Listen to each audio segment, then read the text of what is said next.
Hello guys, good afternoon guys, magandang hapon.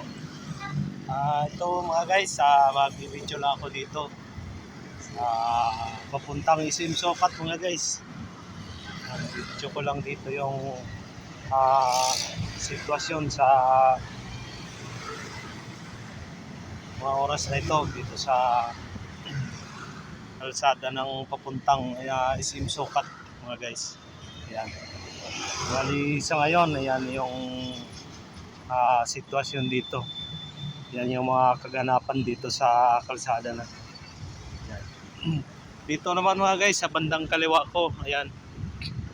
Yun nga pala yung station ng LRT. Yan. Dito sa may Sukat, sa may Manuyo. Yung LRT 1 extension, yan. Yan.